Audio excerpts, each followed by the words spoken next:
Hello and welcome to Jupiter class. I am Deepak Kumar, PGT Mathematics and PGT Computer Science. पिछले 4 video में हम लोगों ने computational thinking and programming को complete कर लिया। ये सेकेंड यूनिट है कंप्यूटर साइंस का, computer network, evolutions of networking.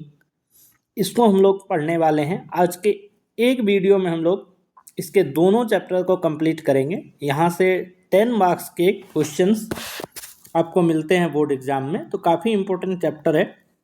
ठीक है, बहुत ही सेलेक्टेड क्वेश्चंस हैं, बहुत ही सेलेक्टेड टॉपिक से क्वेश्चंस आता है। तो आज का ये वीडियो 1 घंटा का होने वाला है, 1 घंटे के आसपास चलेगा ये वीडियो।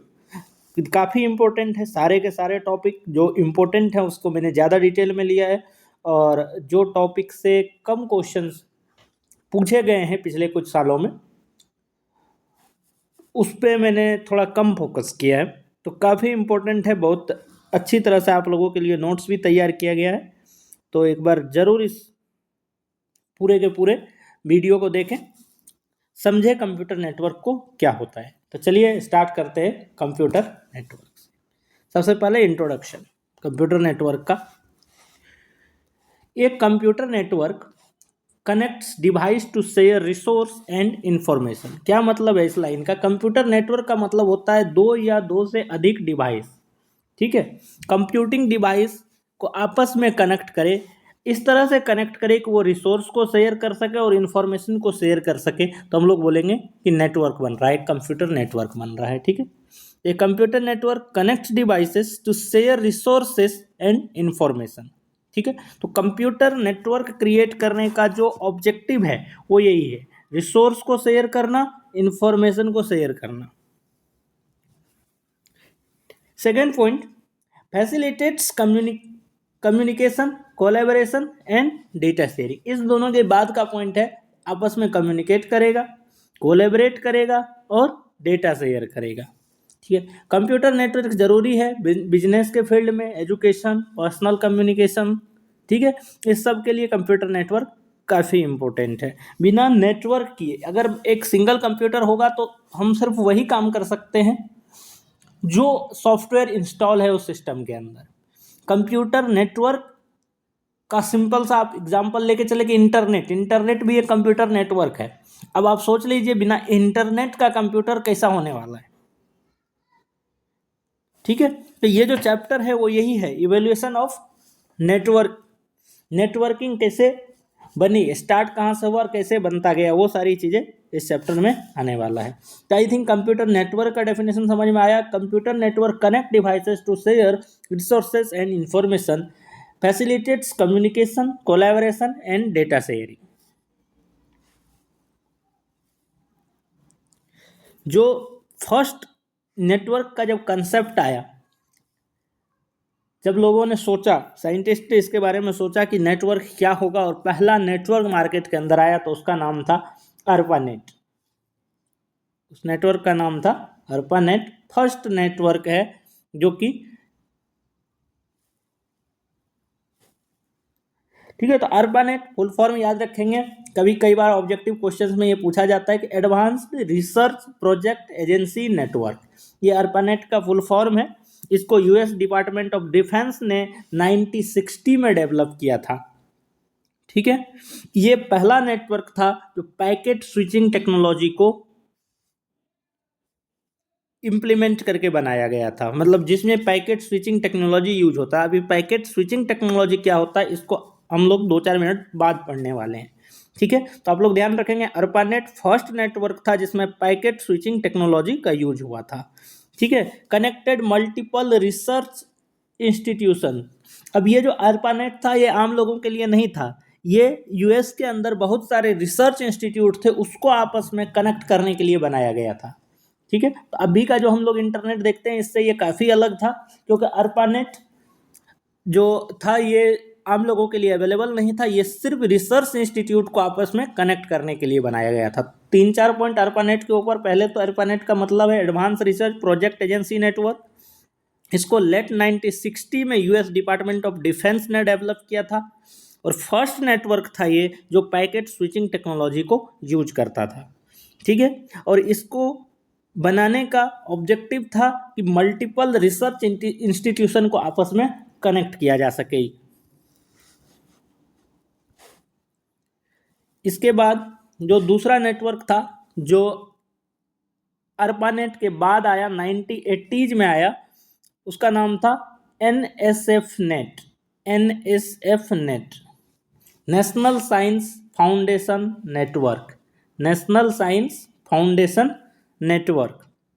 ठीक है, इसको 1980s में लाया गया और ये अगर मैं कहूँ तो रिसर्च इन एजुकेशन का बैकबोन नेटवर्क था। ठीक है, इसने ARPANET को रिप्लेस किया क्योंकि इसमें जो इंटरनेट कनेक्टिविटी की स्पीड थी वो काफ़ी ज़्यादा थी कंपैरेटिवली। अगर ARPANET की बात करो तो ARPANET के कंपेयर में इसकी बैंडविड्थ काफ़ी फास्ट था, तो इसलिए NSF-NET जो है इसने ARPANET को रिप्लेस किया। ठीक है, और अगर मैं कहूँ तो ये एक फाउंडेशन था, आज के इंटरनेट का फाउंडेशन था NSF-NET, national science foundation network. इसके बाद आया आज का इंटरनेट जिसको हम लोग बोलते हैं मॉडर्न नेटवर्किंग। ठीक है, इंटरनेट। ठीक है, internet a global network connecting millions of private, public, academic and business network. ठीक है, इंटरनेट आम लोगों के लिए अवेलेबल है जिसमें मिलियंस को आप बिलियंस भी कर सकते हैं, अभी तो billions of private, public, academic and business network इसके अंदर कनेक्टेड है। ठीक है, तो इंटरनेट एक नेटवर्क ऑफ नेटवर्क बोलते हैं इंटरनेट को। ठीक है, वेन है वाइड एरिया नेटवर्क है जिसमें कि millions of billions of network connected है। ठीक है, उस नेटवर्क के अंदर हर एक छोटे बड़े नेटवर्क के अंदर multiple computer system, multiple computing device connected है। ये जो इंटरनेट था ये स्टैंडर्डाइज कम्युनिकेशन प्रोटोकॉल को फॉलो करता है जिसको बोलते हैं TCP/IP, transmission control protocol, internet protocol. ठीक है, तो जो इंटरनेट, अभी प्रोटोकॉल का मतलब क्या मतलब होता है, कुछ रूल जो इंटरनेट को बनाया गया, चूँकि पूरी दुनिया के सिस्टम को ये आपस में कनेक्ट कर रहा है, तो इसके लिए कुछ रूल डिसाइड किए गए और उसी रूल का जो सेट है, अगर मैं बोलूँ उस रूल की जो किताब है जिसमें लिखा है ये सारे रूल, जो ये सारे रूल फॉलो करना है इंटरनेट को, वो उसका नाम है TCP/IP। तो प्रोटोकॉल का मतलब ही होता है सेट ऑफ रूल्स। तो TCP एक सेट ऑफ रूल है और इंटरनेट प्रोटोकॉल एक अलग रूल है। इस दोनों को कंबाइन करके एक प्रोटोकॉल बनाया गया TCP/IP जो कि मॉडर्न इंटरनेट फॉलो करता है। रिवॉल्यूनाइज्ड कम्युनिकेशन, कॉमर्स एंड इंटरटेनमेंट, काफ़ी यूज है। ये तो बहुत छोटा सा लिखा है यहाँ पे।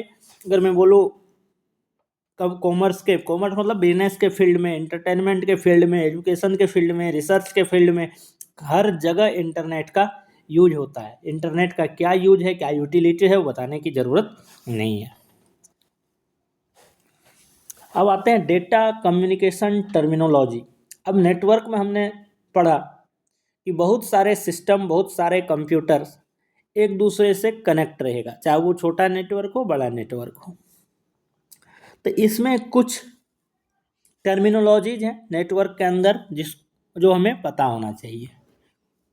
सबसे पहले कंसेप्ट ऑफ कम्युनिकेशन। कम्युनिकेशन का क्या मतलब है? अगर मैं बोलता हूँ जो एक कंप्यूटर दूसरे कंप्यूटर के साथ कम्युनिकेट कर रहा है, तो इसका मतलब है जो डेटा ट्रांसफ़र हो रहा है बिटवीन द डिवाइसेस, एक डिवाइस से दूसरे डिवाइस के बीच डेटा ट्रांसफ़र हो रहा है, इसी को हम लोग बोल देते हैं कम्युनिकेशन।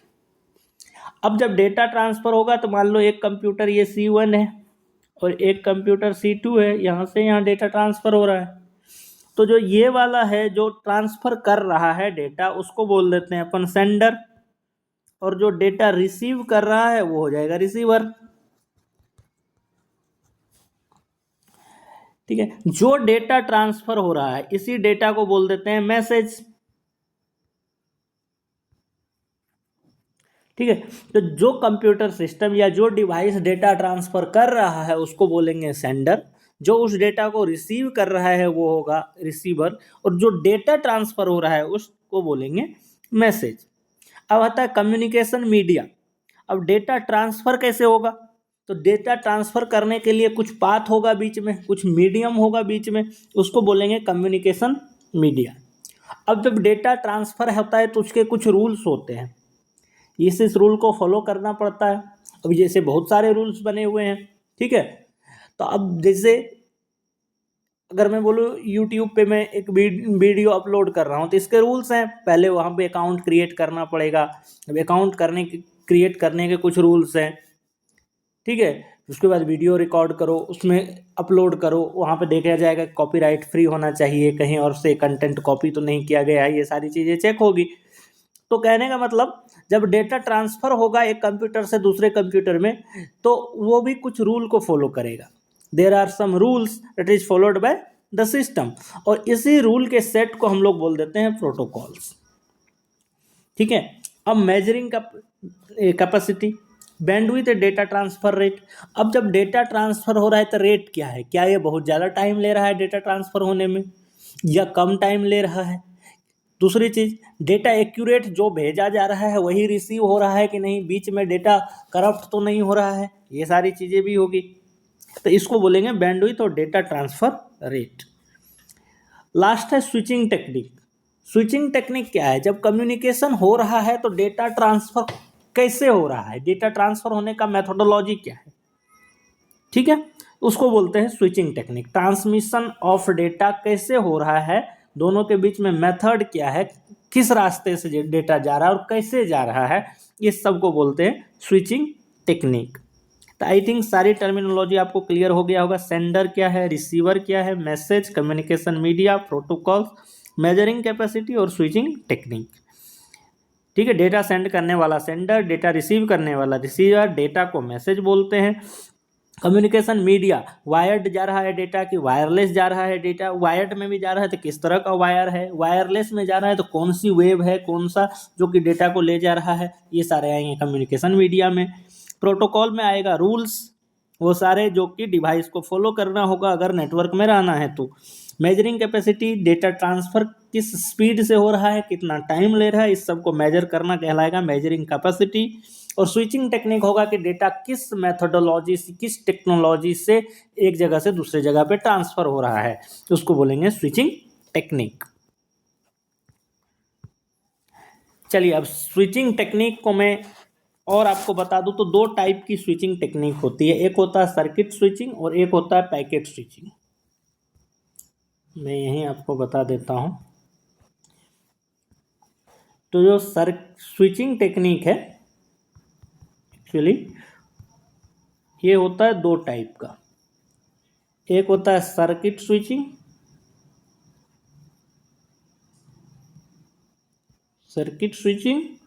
और दूसरा है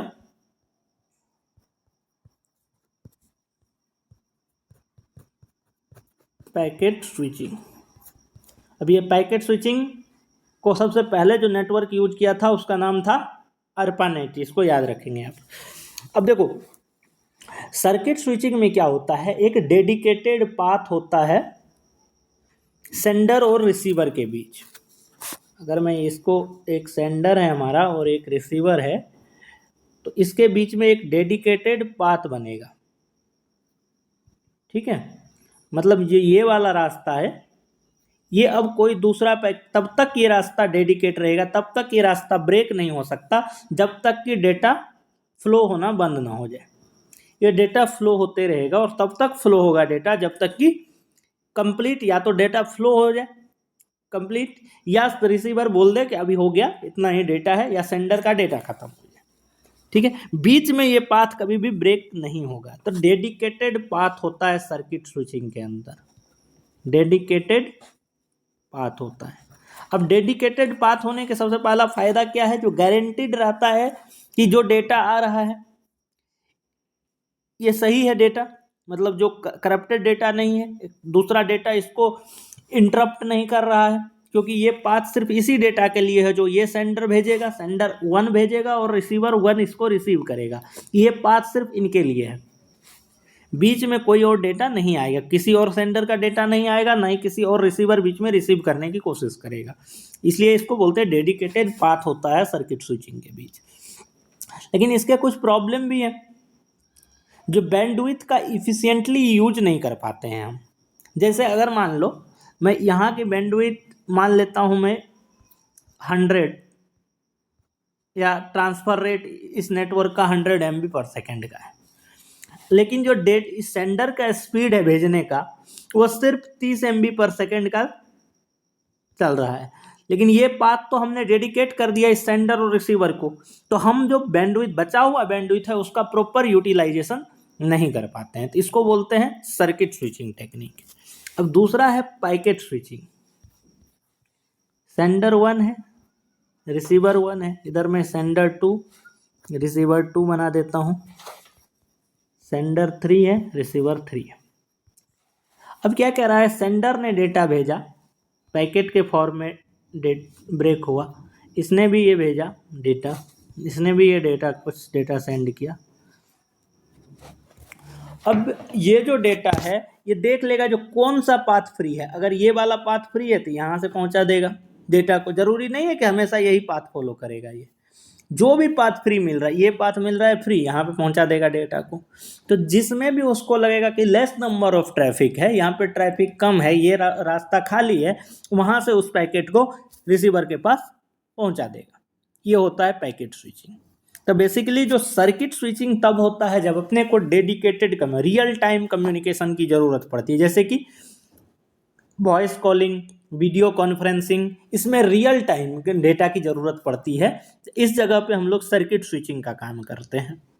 लेकिन जहाँ पे रियल टाइम से हमने को मतलब नहीं है, जैसे मैंने एक ईमेल किया मान लो किसी को, तब ईमेल किया, ठीक है, वो अगर 10 सेकंड लेट भी पहुंच रहा है तो क्या कोई प्रॉब्लम नहीं है, 5 सेकंड लेट भी पहुंच रहा है तो कोई प्रॉब्लम नहीं है। तो इसमें हम लोग पैकेट स्विचिंग यूज करेंगे। तो जहाँ पे रियल टाइम डेटा ट्रांसफॉर्मेशन होगा, रियल टाइम डेटा ट्रांसमिट होगा एक डिवाइस से दूसरे डिवाइस में, वहाँ पे यूज होगा सर्किट स्विचिंग टेक्निक, ठीक है। अदरवाइज हम लोग यूज करेंगे पैकेट स्विचिंग को। पैकेट स्विचिंग टेक्निक का यूज करने का सबसे बड़ा बेनिफिट ये है कि इसमें बैंडविड्थ का प्रॉपर यूटिलाइजेशन होता है, ठीक है। यहाँ पे है पैकेट स्विचिंग और सर्किट स्विचिंग, दोनों का मैंने लिख दिया है। Definition, establish a dedicated communication path between a sender and receiver for the duration of session. बीच सेशन में कभी भी ब्रेक नहीं होगा। दूसरा, at a fixed path to establish before communication begin. एक फिक्स्ड पाथ बन जाता है, जैसे ही कम्युनिकेशन स्टार्ट होगा एक फिक्स्ड पाथ क्रिएट हो जाता है। Data is transmitted through the dedicated path, the path is released one communication and. Path तब तक बना रहेगा जब तक कम्युनिकेशन चलता होगा, पाथ तब फ्री होगा जब कम्युनिकेशन एंड हो जाएगा। ये रिलायबल होता है और कंसिस्टेंट डेटा ट्रांसफर होता है। Predictable performance, insufficient resource usage during ideal times, ठीक है, मैंने अभी बताया जो बैंडविड्थ का प्रॉपर यूटिलाइजेशन नहीं हो पाता। High setup time establishing the circuit. इसके बाद पैकेट स्विचिंग में आए तो data is divided into packets, transmit independently and resemble at the destination. मैंने बताया यहाँ से पैकेट पे डेटा ब्रेक हुआ, ये पैकेट इस रास्ते से चला गया, ये पैकेट इस रास्ते से चला गया, ये पैकेट इस रास्ते से, और लास्ट में जाकर के सारे पैकेट आपस में कनेक्ट हो गए, तो इसको बोलते हैं packet switching. Data is split into a smaller packet, each packet is tagged with the source and destination information. अब देखो ये भी समझना जरूरी है। अब अगर मैं यहाँ पे बताऊँ कि एक सेंडर है हमारे पास और एक रिसीवर है, यहाँ से डेटा भेजा गया, ये ए डेटा है, ये बी है, सी है। अब ये ए डेटा इस रास्ते से चला गया, बी यहाँ से चला गया और सी इस पाथ से चला गया, और यहाँ पे पहले सी पहुँच गया, फिर ए पहुँचा और फिर बी पहुँचा। तो हमने जो डेटा भेजा था वो था सी बी ए, रिसीव क्या हुआ बी ए सी, तो डेटा का मीनिंग भी चेंज हो गया। तो ये तो नहीं होना चाहिए, जो डेटा सेंड किया गया है वही डेटा रिसीव हो, डेटा कंसिस्टेंट रहे। तो इसके लिए क्या किया जाता है, packets are reassemble into the original data, ठीक है। तो हर पैकेट के सोर्स और डेस्टिनेशन इन्फॉर्मेशन रहता है। हर एक पैकेट जो ब्रेक होता है, डेटा जो ब्रेक होता है पैकेट के रूप में, तो हर एक पैकेट के पास उसके सोर्स, कहाँ से पैकेट जा रहा है और कहाँ पे पहुँचना है, उसका इंफॉर्मेशन रहता, ताकि जा करके वे प्रॉपर जगह पे जहाँ से टूटा था वहाँ पे जा करके असेंबल हो सके। एडवांटेज है efficient use of bandwidth, bandwidth का प्रॉपर यूज हो जाता है। Robust against failure in individual link, packet loss can occur. अब देखो पैकेट में अगर ब्रेक हो रहा है तो ये प्रॉब्लम जाएगी, हो सकता है बीच में एक आध पैकेट मिसिंग हो जाए, ठीक है, तो ये प्रॉब्लम होती है कभी कभी, packet loss can occur. Resemble delay में काउज लेटेंसी, कभी कभी रिसेंबल होने में डिले हो जाता है तो टाइम ज़्यादा लग जाता है रिसीविंग में, क्योंकि एक काम सिर्फ है डेटा पहुंचाना नहीं है, डेटा पहुंचने के बाद फिर रीअसेंबल होगा तब डेटा रिसीव होगा, तो ये जो दो काम है ये कभी कभी टाइम ज़्यादा ले लेता है। तो हर एक स्विचिंग टेक्निक का कुछ ना कुछ एडवांटेज है, कुछ ना कुछ डिसएडवांटेज है। अब आते हैं ट्रांसमिशन मीडिया। अब हमको मालूम है ट्रांसमिशन मीडिया दो टाइप का होता है, वायर्ड या वायरलेस। अब डेटा को ट्रांसफ़र करना है किसी मीडियम से, तो या तो वो वायर्ड होगा या तो वायरलेस होगा। तो अब अगर मैं यहाँ लिखूँ ट्रांसमिशन मीडिया, टीएम लिखता हूँ मैं,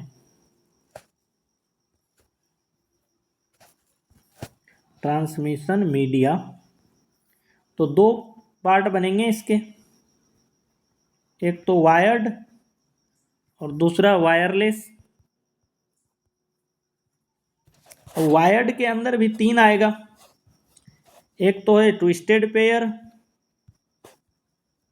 ये केबल के नाम है, ट्विस्टेड पेयर, कोएक्सियल, और third one is the fibre optic या ऑप्टिकल फाइबर बोलते हैं इसको, फाइबर ऑप्टिक्स बोलो या ऑप्टिकल फाइबर बोलो।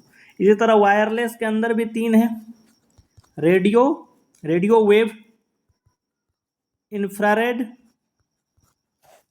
और माइक्रोवेव, ठीक है, ये 6 टाइप का। हाँ, इससे बड़ा एक और अपन मेंशन कर सकते हैं वायरलेस में, इधर मैं लिख देता हूँ सैटेलाइट, ठीक है। तो ट्रांसमिशन मीडिया दो टाइप का है, वायर्ड और वायरलेस। वायर्ड के अंदर तीन है, twisted pair, coaxial, fibre optic या ऑप्टिकल फाइबर। वायरलेस के अंदर चार है, सैटेलाइट, रेडियो वेव, इंफ्रारेड और माइक्रोवेव, ठीक है। अब हम समझते हैं इसके बारे में ट्विस्टेड पेयर का कहाँ यूज करेंगे। देखो ट्विस्टेड पेयर का बेसिकली यूज होता है टेली कम्युनिकेशन, जो टेलीफोन वाला वायर होता है आपने देखा होगा, वो सारे ट्विस्टेड पेयर होते हैं।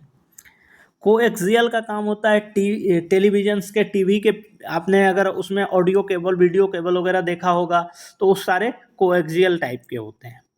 फाइबर ऑप्टिक्स जो होता है या ऑप्टिकल फाइबर जो होता है, इसमें टोटल इंटरनल रिफ्लेक्शन करके एक कंसेप्ट है फिजिक्स का, उसका यूज होता है डेटा को ट्रांसफ़र कराने के लिए, ठीक है। तो लाइट के फॉर्म में डेटा को ट्रांसफ़र कराया जाता है, तो इसलिए ये डेटा की जो स्पीड होती है वो काफ़ी ज़्यादा होती है, हालांकि ऑप्टिकल फाइबर काफ़ी कॉस्टली भी होता है। तो सी के अंदर, जो समुद्र के अंदर जो लाया जाता है इंटरनेट एक जगह से दूसरी जगह तक, एक कंट्री से दूसरी कंट्री में, तो वहाँ पे नीचे समुद्र के अंदर जो बिछाया जाता है वो ऑप्टिकल फाइबर ही होता है, ठीक है। तो सारे इसमें मैंने मेंशन कर दिया है, ट्विस्टेड पेयर का क्या काम है, कोएक्सियल का क्या काम है, इसको एक एक करके पढ़ते हैं। Twisted pair common for telecommunication, telephone वगैरह में जो यूज होता है यहाँ पे सारे यूज होगा twisted pair. Coaxial cable, TV, broadband वगैरह के लिए यूज होगा, ये सारा कोएक्सियल केबल होगा। फाइबर ऑप्टिक्स, सबसे ज़्यादा स्पीड, जो डेटा ट्रांसफर की स्पीड होती है सबसे ज़्यादा फाइबर ऑप्टिक्स में होती है। लॉन्ग डिस्टेंस कम्युनिकेशन के लिए इसका यूज किया जाता है। मैंने बताया है सी के अंदर जो बिछाया जाता है वो फाइबर ऑप्टिक केबल ही होता है। अब आते हैं वायरलेस के बीच। वायरलेस में भी तीन है, रेडियो वेव, माइक्रोवेव, इंफ्रारेड इसमें सबसे शॉर्ट रेंज का होता है, रिमोट वगैरह के लिए जो यूज होता है, टीवी रिमोट वगैरह में इंफ्रारेड का ही काम होता है। उसके बाद आता है microwave, line of sight communication, और third one is the radio wave, broadband और वाईफाई के लिए रेडियो वेव यूज किया जाता है, ठीक है। तो सबसे शॉर्टेस्ट डिस्टेंस है किसका, इंफ्रारेड का, फिर माइक्रो का, फिर रेडियो का, ठीक है। तो सबसे शॉर्ट डिस्टेंस इंफ्रारेड का, फिर माइक्रो का, फिर रेडियो का। तो वायरलेस में सबसे ज़्यादा अगर आपसे पूछा जाए कि वायरलेस, अच्छा इससे भी ज़्यादा होता है सैटेलाइट का। अगर वायरलेस में पूछा जाए लॉन्ग डिस्टेंस सबसे ज़्यादा किसका होता है, तो वो सैटेलाइट का होगा। अब आते हैं नेटवर्किंग डिवाइस के बीच। अब नेटवर्क को इफ़िशिएंटली यूज करने के लिए कुछ डिवाइस बनाए गए हैं, वो सारे डिवाइस आपके सामने हैं। Modem, Ethernet card, RJ45 connector, repeater, hub, switch, router, gateway, wifi card.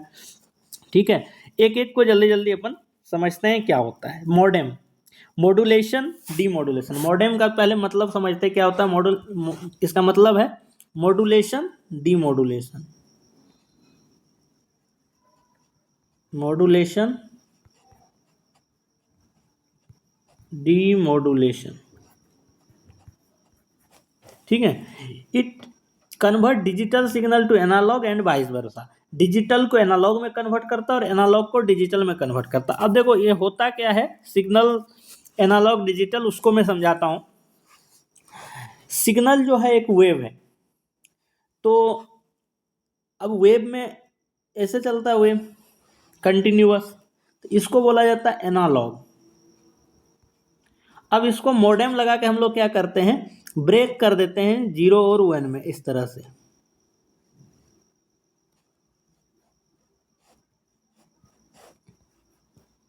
ठीक है, डिसकंटिन्यूअस।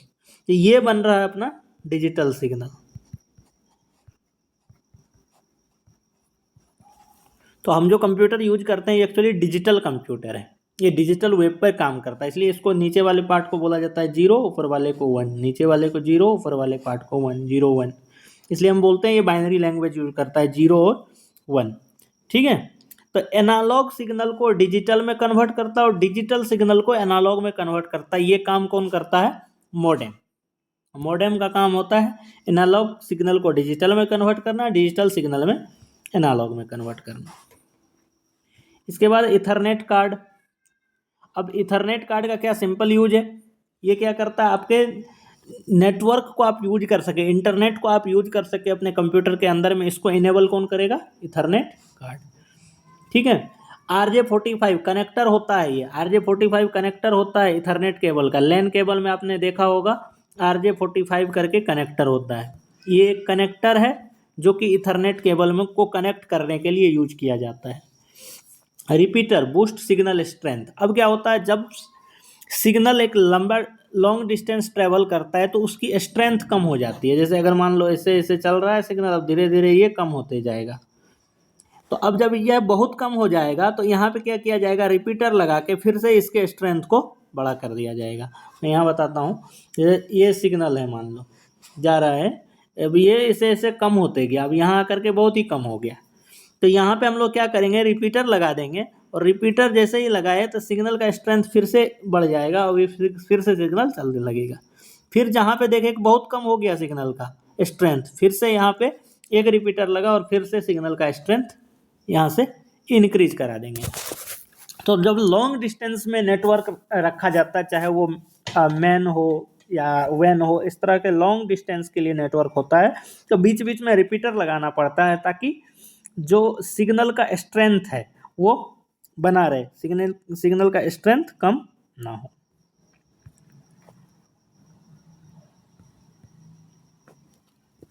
इसके बाद ये तो अपन ने कर लिया। हब और स्विच। हब रिपीटर हो गया अपना, उसके बाद है हब और स्विच। देखो हब और स्विच दोनों का काम लगभग सेम ही होता है, मल्टीपल डिवाइस को नेटवर्क के अंदर कहीं, एक तरह से ये एक्सटेंशन बोर्ड का काम करता है। अगर मान लो अपन रूम तक कंप्यूटर ले आए, कंप्यूटर लैब है या रूम है, यहाँ तक अपन ने नेटवर्क ले आया, अब उससे 10 कंप्यूटर को कनेक्ट कैसे करें, तो एक ऐसा डिवाइस चाहिए जिसमें कि 10 कंप्यूटर, 15 कंप्यूटर, 20 कंप्यूटर को कनेक्ट करने के लिए पोर्ट बना हो। तो हब और स्विच के अंदर ये पोर्ट बना होता है। अब दोनों में डिफरेंस क्या है, जो हब होता है ये इंटेलिजेंट डिवाइस नहीं होता है, अनइंटेलिजेंट डिवाइस होता है, जबकि स्विच इंटेलिजेंट डिवाइस होता है। ऐसा क्यों बोला जाता है कि स्विच इंटेलिजेंट डिवाइस होता है, क्योंकि सोर्स और डेस्टिनेशन के बारे में इसको मालूम होता है। स्विच क्लासिफाई कर सकता है कि कौन सा सोर्स है, कौन सा डेस्टिनेशन है, जबकि हब ऐसा नहीं कर सकता। तो आजकल ज़्यादातर जगह स्विच ही यूज होता है, हब को ऑलमोस्ट रिप्लेस कर दिया है स्विच ने। राउटर कनेक्ट डिफरेंट नेटवर्क, बहुत सारे नेटवर्क, अब अपने पास मान लो मेन से आ रहा है नेटवर्क, उसको लैन में लाना है, हम लोग राउटर यूज करते हैं। गेटवे एक तरह से ब्रिज का काम करता है दो नेटवर्क के बीच में, गेटवे, ठीक है। Wifi card enables wireless connectivity, नाम से क्लियर है वाईफाई का काम क्या होता है, वायरलेस कनेक्टिविटी को आप लोग यूज कर सको, इसके लिए वाईफाई कार्ड होना जरूरी है। कुछ नेटवर्किंग डिवाइस के बारे में यहाँ है, जैसे कि repeater, bridge, modem, network hub, network switch, gateway, access point, इस सब को आप लोग पढ़ सकते हैं। इसके बाद आता है नेटवर्क टोपोलॉजीज। सबसे पहले तो समझना पड़ेगा टोपोलॉजी क्या होता है। अभी अभी अपन ने पढ़ा नेटवर्क के अंदर बहुत सारा कंप्यूटर कनेक्टेड होगा। अगर नेटवर्क के अंदर बहुत सारा कनेक्टेड होगा तो एक अरेंजमेंट बनाना पड़ेगा कि कैसे रखना है, कौन से केबल से कहाँ से कौन सा कंप्यूटर कनेक्टेड होगा। तो नेट टोपोलॉजी को अगर डिफाइन करें तो सिंपल सा डेफिनेशन क्या होगा, arrangement of devices in the network called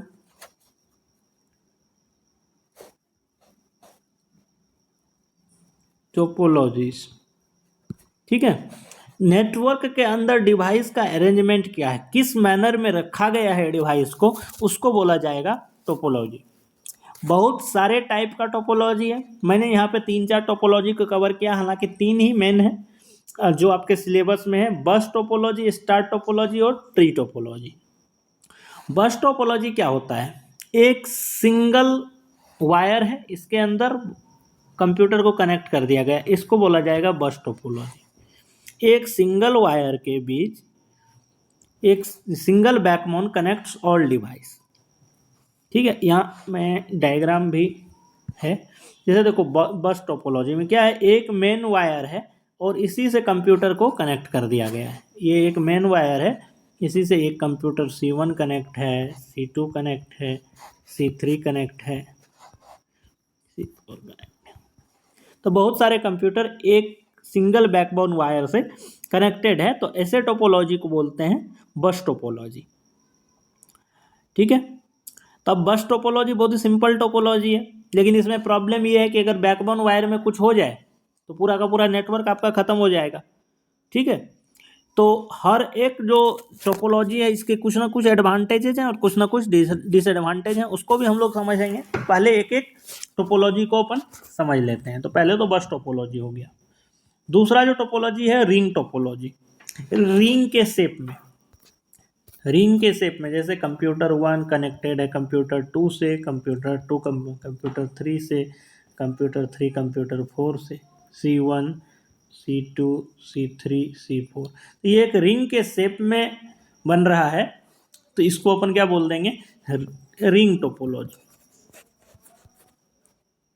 ये है रिंग टोपोलॉजी। इसी तरह से थर्ड है स्टार टोपोलॉजी। स्टार टोपोलॉजी, एक मान लो हब है, मेन कंप्यूटर है, हब लिख देता हूँ मैं इसको। अब इससे बहुत सारे कंप्यूटर कनेक्टेड हैं, computer 1 computer 2 computer 3 computer 4 computer 5 computer 6। तब एक हब से बहुत सारे कंप्यूटर हो गए, तो ये एक स्टार के शेप का दिख रहा है, इसलिए इसका नाम है स्टार टोपोलॉजी। इसी तरह अगर मैं बोलूं ट्री टोपोलॉजी, ट्री टोपोलॉजी क्या होगा, ट्री टोपोलॉजी होगा जैसे ये है दूसरा कंप्यूटर, ये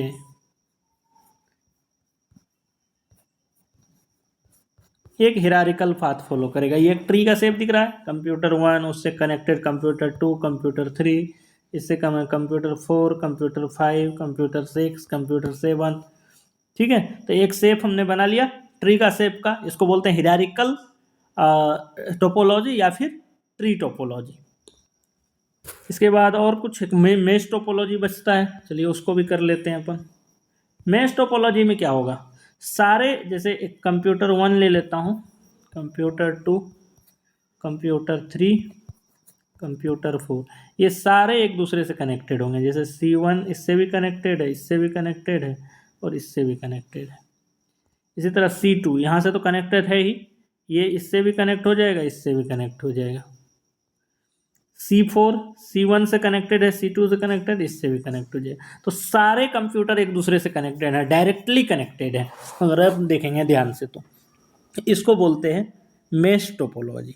तो बहुत सारे टोपोलॉजी हैं, यहाँ पे मैंने मेंशन किया है। बस topology, ring, star, extended star कोई काम का नहीं है अपना, हिरारिकल, मेश, ठीक है। तो ये सारे टोपोलॉजीज हैं। टोपोलॉजीज का मतलब है arrangement of computers, arrangement of devices into the network, इसको क्या बोला जाएगा, टोपोलॉजी। और ये टोपोलॉजी के बारे में आपके सामने है। अब देखो हर एक टोपोलॉजी का मैंने बताया कुछ एडवांटेजेज हैं, कुछ डिसएडवांटेज हैं। तो जैसे कि बस टोपोलॉजी का बात करूं, इसके एडवांटेज क्या क्या है। एडवांटेज है इजी टू सेटअप, बहुत ही आसान सेटअप है। एक वायर लो, वायर के दोनों साइड कंप्यूटर कनेक्ट करते जाओ। कॉस्ट इफेक्टिव, कॉस्ट कम है, एक ही वायर लग रहा है तो कॉस्ट कम हो गया। अंडरस्टैंड टू इम्प्लीमेंट, इसको इम्प्लीमेंट करना बहुत आसान है। अब डिसएडवांटेज क्या है, अगर बीच का आपका बैकबोन वायर डैमेज हुआ तो पूरा का पूरा नेटवर्क खत्म हो गया, ठीक है। Trouble shooting can be challenging, wire खराब हुआ तो कहाँ ढूंढोगे, कौन सा, अगर मान लो कहीं डेटा कम्युनिकेशन नहीं हो रहा है तो कौन से कंप्यूटर में प्रॉब्लम है, कैसे ढूंढोगे। तो ट्रबल शूटिंग एक डिफिकल्ट टास्क है। परफॉर्मेंस कम होता जाएगा। देखो अब मैंने बताया एक वायर है, अब यहाँ से डिस्टेंस बढ़ते जाएगा, जो कंप्यूटर यहाँ होगा उसके लिए तो ठीक है, यहाँ जाते जाते वायर की लेंथ काफ़ी ज़्यादा हो जाएगी, इंटरनेट स्पीड इसके लिए बहुत कम हो जाएगा। Performance degrades as the number of devices increase, अगर बहुत ज़्यादा डिवाइस हो गया तो परफॉर्मेंस गिर जाएगा। Data collisions are common leading to reduced efficiency, ठीक है। अब यही डेटा इसके पास भी जा रहा है, इसके पास भी जा रहा है, इसके पास भी जा रहा है, इसके पास भी जा रहा है, डेटा कॉलिजन होगा, डेटा कॉलिजन होगा तो इफिशियंसी जो है रिड्यूस होगा। अब आ जाओ ट्री टोपोलॉजी के बीच। अब ट्री टोपोलॉजी का खास बात क्या है, इसमें क्या करते थे ट्री टोपोलॉजी के अंदर, अगर डायग्राम याद हो तो एक कंप्यूटर, दूसरे कंप्यूटर, तीसरे कंप्यूटर, फिर इसका हमने ब्रांच वाइज बनाते जाते थे, यही करते थे। तो इसमें क्या है, scalable that allow for easy network expansion, दिक्कत नहीं है, अगर नया कंप्यूटर आता जाएगा हम लोग ऐड करते जाएंगे, एक्सपेंड करने में, नेटवर्क को एक्सपेंड करने में कोई प्रॉब्लम नहीं जा रही है। Isolate faults in specific branches, अगर कोई प्रॉब्लम आया, मान लो बीच में दिक्कत आया तो हमको मालूम है यहाँ पे इस कंप्यूटर में दिक्कत है तो हमको मालूम है यही वाले ब्रांच में प्रॉब्लम होगी, इधर का नेटवर्क से अपने को कोई दिक्कत नहीं आएगा, ये वाला सही चल रहा है। तो आइसोलेट फॉल्ट्स, अगर कोई फॉल्ट आया तो उसको हम लोग अलग कर सकते हैं ब्रांच बेसिस पे। Multiple device and structured manner, दिख रहा है ये चीज़ें। अच्छा, failure in root node can disturb, अगर ये वाला कंप्यूटर मान लो खराब है, यहाँ का नेटवर्क खराब हो गया तो पूरा का पूरा नेटवर्क ही खराब हो जाएगा अपना। Complex configuration, high cabling cost, cable बहुत ज़्यादा खर्च हो रहा है। Maintenance can be challenging in the large network, जितना ज़्यादा नेटवर्क होगा, ब्रांच बढ़ती जाएगी तो उसको मेंटेन करना उतना डिफिकल्ट होगा,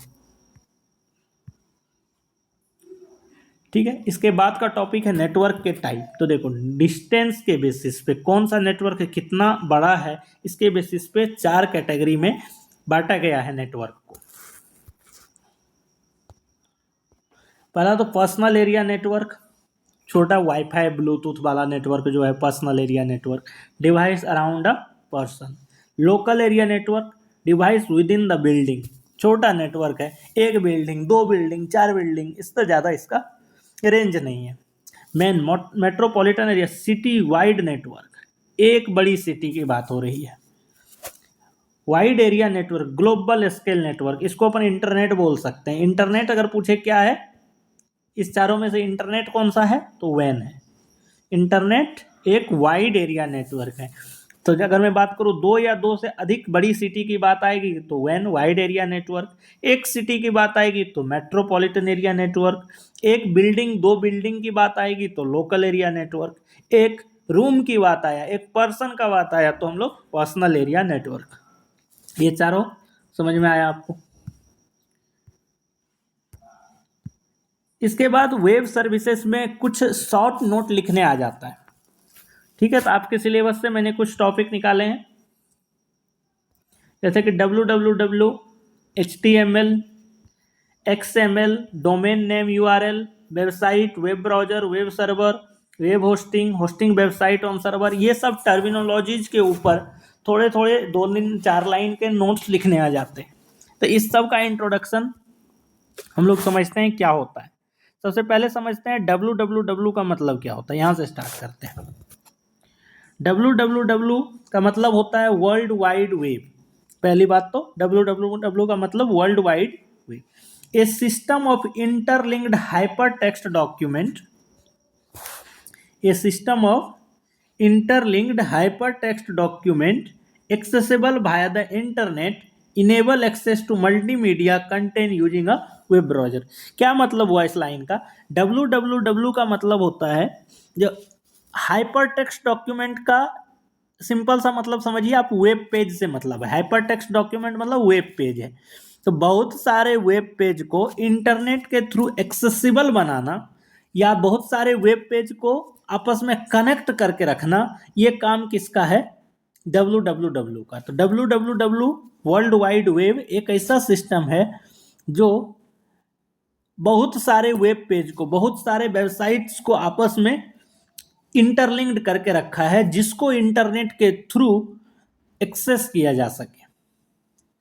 ठीक है, उसके बाद enable access to multimedia, photos, videos, MP3 files and many other files, जिसको अपन मल्टीमीडिया कंटेंट बोलते हैं, उसको यूजिंग अ वेब ब्राउजर हम लोग एक्सेस कर सके। ये सिस्टम को क्या बोला जाता है? World wide web. इसके बाद है दूसरा HTML, hyper text markup language. ठीक है, तो देखो अब वेबसाइट्स को बनाना है, वेब पेज को बनाना है, इंटरनेट के ऊपर क्या मिलता है? वेब पेज मिलता है। वेब पेज के कलेक्शंस को अपन वेबसाइट बोलते हैं। तो वेबसाइट बनाने के लिए एक स्टैंडर्ड लैंग्वेज है जिसके हेल्प से वेबसाइट डेवलप किया जाता है, उस लैंग्वेज को बोला जाता है HTML, hyper text markup language. तो the standard language for creating web page, the standard language for creating web pages, use tag and structure content such as heading, paragraph, image and links। ठीक है, इस language के अंदर tag होता है heading बनाने के लिए, पैराग्राफ बनाने के लिए, इमेज बनाने के लिए, लिंक बनाने के लिए, टेबल बनाने के लिए और बहुत सारी चीज़ें। ठीक है, तो मैं तो बस आपको सिंपल इंट्रोडक्शन दे रहा हूँ ये सारे टॉपिक्स का। XML, एक्सटेंसिबल मार्कअप लैंग्वेज, ये भी HTML के जैसा ही है, बस डेटा ट्रांसपोर्ट करना XML में आसान होता है। तो जब डेटा ट्रांसपोर्ट करने की बात हो, जैसे वेब पेज डेवलप करने की बात आई तो HTML यूज होगा, डेटा को स्टोर या ट्रांसपोर्ट करने की बात आई तो XML यूज होगा। ये भी वही है, extensible markup language, a markup language use to store and transport data, allow user to define custom tags for better data organization।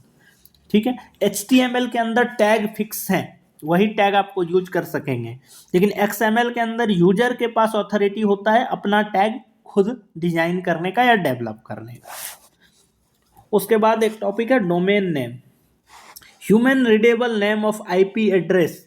अब IP एड्रेस तुमको पता है इस फॉर्म में रहता है 2468314000001।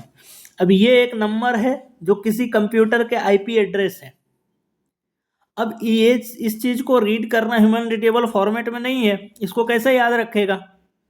तो इसके लिए क्या किया गया, एक नाम बनाया गया जो रिप्रेजेंट करा, जैसे कि ये www.example.com, ये एक्चुअली आपके सामने जो URL दिख रहा है, इसके बैकग्राउंड में ये इसके जैसा एक कोई नंबर लिखा है। अगर आप इसको क्लिक करते हो तो इसका मतलब है इस वाले IP के कंप्यूटर को आप एक्सेस करने की कोशिश कर रहे हो। तो human readable name of IP address simplify accessing website bye eliminating the need of remember numeric IP। Numeric IP को याद रखना नहीं है, इसके लिए हम लोगों ने उसके लिए एक सिस्टम बनाया जिसको नाम दिया गया डोमेन नेम। इसके बाद आ जाते हैं वेबसाइट के ऊपर। वेबसाइट क्या है? Collection of interlinked web pages hosted on A web server. Web server के ऊपर बहुत सारे पेज का एक कलेक्शन बनाया, ठीक है, जिसको बोला गया वेबसाइट। अब can contain static and dynamic content. देखो, स्टैटिक कंटेंट का मतलब होता है ऐसी वेबसाइट जो कि फिक्स हो सबके लिए, जैसे कि एक स्कूल की वेबसाइट है, वो सबके लिए सेम है। जब जब भी खोलोगे आप, पहले स्कूल का आपको इमेज दिखेगा, अबाउट अस दिखेगा, होम पेज दिखेगा, कॉन्टैक्ट्स सेक्शन दिखेगा, यही चीज़ें फिक्स है। वही आप फ्लिपकार्ट की वेबसाइट को ओपन करो तो वो अगर आप 4 लोग ओपन कर रहे हो तो चारों के अलग अलग तरह से कंटेंट दिखाए जाएंगे, तो इसको बोलते हैं डायनामिक कंटेंट। तो वेबसाइट के ऊपर दो तरह की कंटेंट होती है, एक होती है स्टैटिक कंटेंट जो कि फिक्स रहता है, डायनामिक कंटेंट होता है जो कि चेंज होते रहता है। अब आते हैं वेब ब्राउजर क्या होता है। Software use to access and display web pages. अब वेब पेज को एक्सेस करने के लिए हमारे सिस्टम के अंदर, हमारे कंप्यूटर के अंदर, मतलब क्लाइंट साइड कंप्यूटर के अंदर क्या होता है, एक सॉफ्टवेयर होता है जिसको हम लोग वेब ब्राउजर बोलते हैं। ये क्या करता है एक्चुअली, जो हमारे HTML कंटेंट होते हैं, मतलब वेब पेज होते हैं, इसको ह्यूमन रीडेबल फॉर्मेट में कन्वर्ट करता है। Software use to access and display web browser, Chrome, Firefox, Safari, ये सारे वेब ब्राउजर के एग्जाम्पल हैं। वेब सर्वर क्या होता है? वेब सर्वर होता है कंप्यूटर ही होता है या कलेक्शन ऑफ कंप्यूटर होता है जहाँ पे वेब पेज को स्टोर करके रखा जाता है ताकि रिक्वेस्ट आने पे रिस्पॉन्स किया जा सके। वेब होस्टिंग, ये जो प्रोसेस है वेब सर्वर में वेबसाइट को अपलोड करने का ताकि उसको इफिशिएंटली एक्सेस किया जा सके, इसको बोला जाता है वेब होस्टिंग। इस सर्विस को बोला जाता है वेब होस्टिंग, ठीक है। इसके बाद आते हैं अपन कुछ प्रोटोकॉल्स के ऊपर, ये भी कभी कभार पूछा जाता है, तो मैं इसको भी देख लूँ एक बार।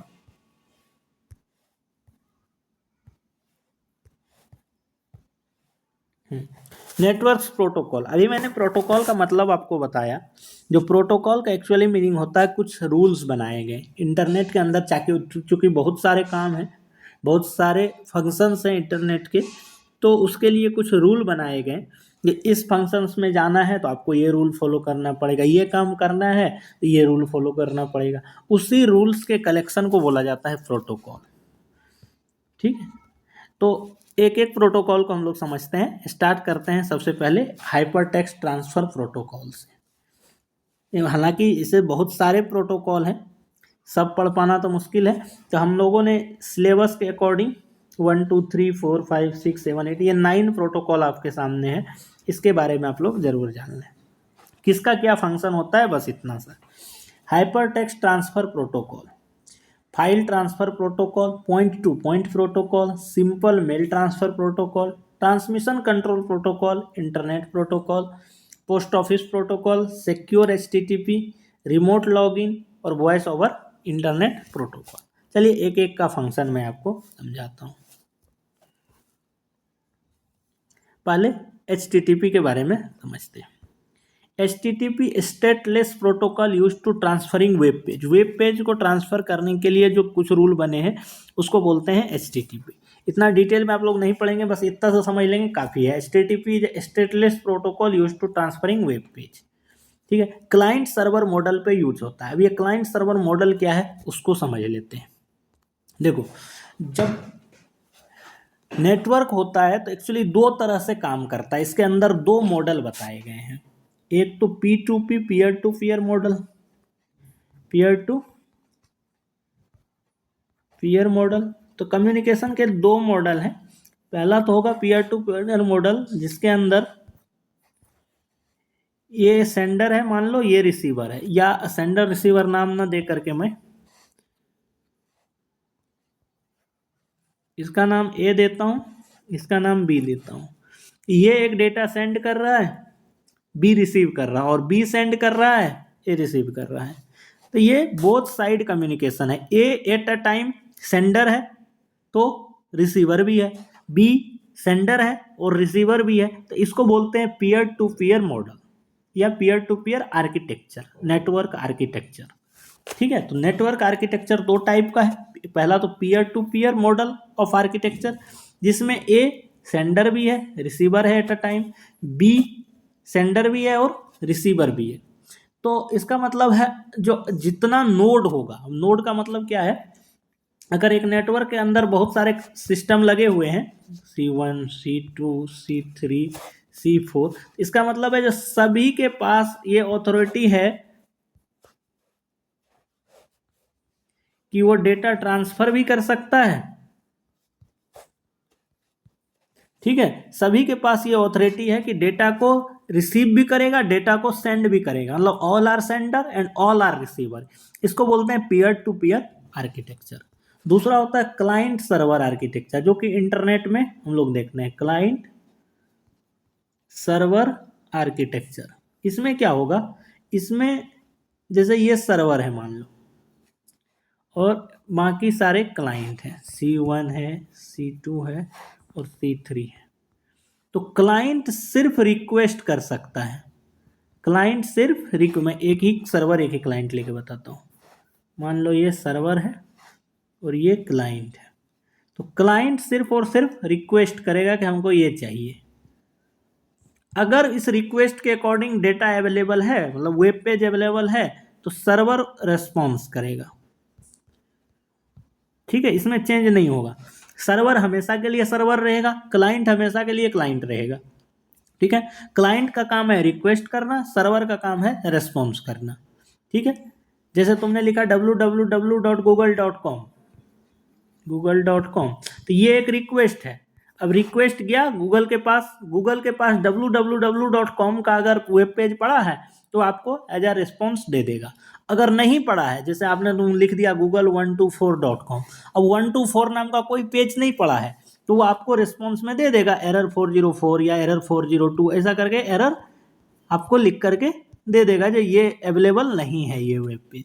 ठीक है, तो हर एक केस में सर्वर रिस्पॉन्स करेगा और क्लाइंट रिक्वेस्ट करेगा। समझ में आ गया? तो HTTP एक स्टेटलेस प्रोटोकॉल है जो वेब पेज ट्रांसफॉर्मेशन में काम आता है, क्लाइंट सर्वर मॉडल में, मतलब क्लाइंट सर्वर आर्किटेक्चर में। क्लाइंट HTTP रिक्वेस्ट करता है और सर्वर HTTP रेस्पॉन्स करता है। और रेस्पॉन्स के अंदर क्या होगा, HTML पेज होगा। रिस्पॉन्स में क्या करेगा, एक वेब पेज रिटर्न करेगा जो कि HTTP मतलब HTML का कोई पेज होगा। इसके बाद FTP, file transfer protocol. FTP भी use for transferring files between a client and a server process.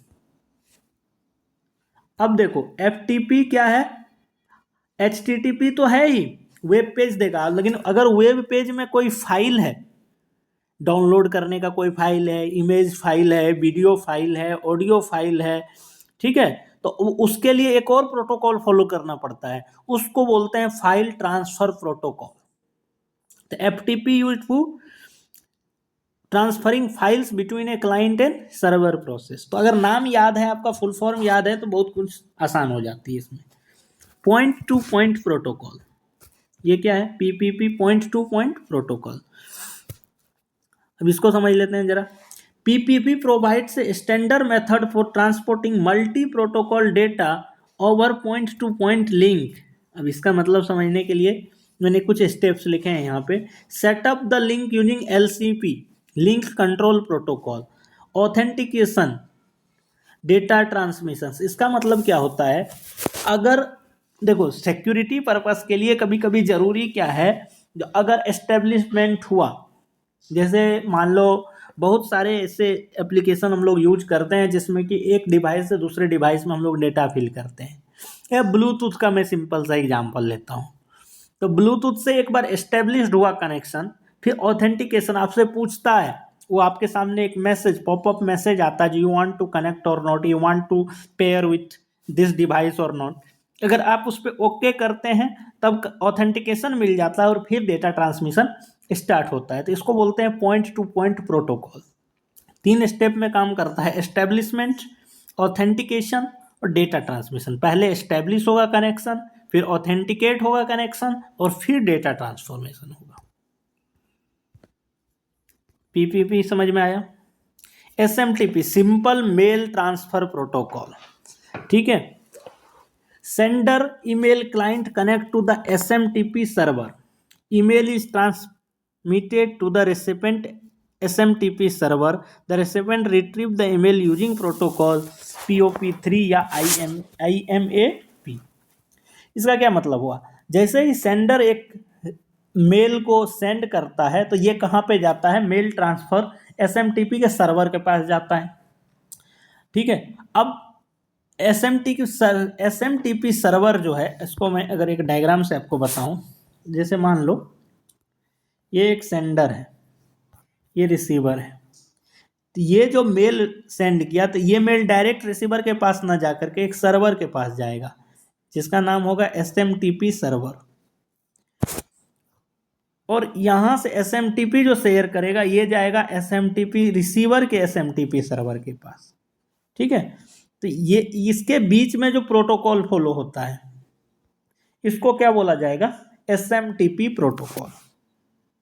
ठीक है, अब मैंने इसके बीच बताया, इसके बीच में जो प्रोटोकॉल फॉलो होगा इस प्रोटोकॉल को बोला जाएगा POP3। अभी थर्ड वर्जन चल रहा है तो POP3 बोल देते हैं। ठीक है, TCP/IP ट्रांसमिशन कंट्रोल प्रोटोकॉल। अब मैंने बताया इंटरनेट में जो ARPANET है ये पहला नेटवर्क था जो TCP/IP पे काम करता था। TCP suit a communication protocol for interconnecting network devices. TCP break data into packets and ensure reliable transmission. ठीक है, TCP का काम क्या है? डेटा को ब्रेक करेगा, मतलब पैकेट स्विचिंग जहां पे भी होगी TCP के बिना पॉसिबल नहीं है। IP एड्रेस रखता है किसका? डेस्टिनेशन का, तो किस रूट पे जाएगा डेटा, भेजा गया तो डेटा जाएगा कहाँ पे, डेटा का डेस्टिनेशन क्या है वो IP बताएगा। TCP reassemble packets and verify data integrity at the receiver. तो TCP का ही काम होता है कि जिस सीक्वेंस में डेटा सेंड किया गया है उसी सीक्वेंस में डेटा फिर से रीअसेंबल हो जाए। तो TCP/IP का मतलब समझ में आया? Transmission control protocol, internet protocol. तो TCP रिस्पॉन्सिबल होता है डेटा को ब्रेक करने के लिए पैकेट्स के फॉर्म में और उसको रीअसेंबल करने के लिए, और IP होता है रूट्स के लिए, कहाँ से डेटा जाएगा। ठीक है, कैसा डेटा जाएगा उसके लिए TCP, कहाँ से किस रूट से डेटा जाएगा उसके लिए IP। ये दोनों को एक साथ कंबाइन करके हम लोग पढ़ते हैं TCP/IP प्रोटोकॉल। HTTP के जैसा ही है, क्लाइंट सर्वर में मैंने अभी पढ़ा था HTTP, इसी में S एक लगा दिया जाता है। अब देखो इंटरनेट के ऊपर मिलियंस ऑफ वेबसाइट्स हैं, मिलियंस ऑफ वेब पेज हैं, कौन सा सिक्योर है कौन सा नहीं है इसका पता कैसे चलेगा? तो इसके लिए HTTP के साथ एक और S लगा दिया गया, इसका मतलब होता है SSL सर्टिफिकेट। तो जिस वेबसाइट के पास SSL TLS सर्टिफिकेट होगा उसके वहाँ पे आपको HTTPS शो होगा, अदरवाइज HTTP सिर्फ शो होगा। ठीक है, तो एक सिक्योर्ड HTTP को HTTPS बोला जाता है, और कोई डिफरेंस नहीं। Telnet remote login, client establish a connection to the server, telnet commands and send to the server execution. बस याद रखना है रिमोट लॉगिन का यूज होता है एक कंप्यूटर से दूसरे कंप्यूटर को में लॉगिन करना। लॉगिन का मतलब यूज करना। एक कंप्यूटर में बैठे बैठे हम लोग, जैसे कि अभी क्रोम आपने अपने मोबाइल फ़ोन से अगर ऑपरेट कर पा रहे हो अपने लैपटॉप को, अब एक लैपटॉप से दूसरे लैपटॉप को ऑपरेट कर पा रहे हो, तो इसके लिए जो प्रोटोकॉल फॉलो होगा that is telnet, remote login protocol. Telnet का फुल फॉर्म है रिमोट लॉगिन प्रोटोकॉल। ठीक है, इसके बाद और है कोई? टेलनेट के बाद लास्ट प्रोटोकॉल है VoIP, voice over internet protocol. ठीक है, अब देखो जब हम लोग बात कर रहे हैं तो ये क्या है? वॉइस सिग्नल है, लेकिन कंप्यूटर क्या करता है? डिजिटल सिग्नल में एक जगह से दूसरे जगह ट्रांसफ़र करता है। तो VoIP का क्या काम रहेगा?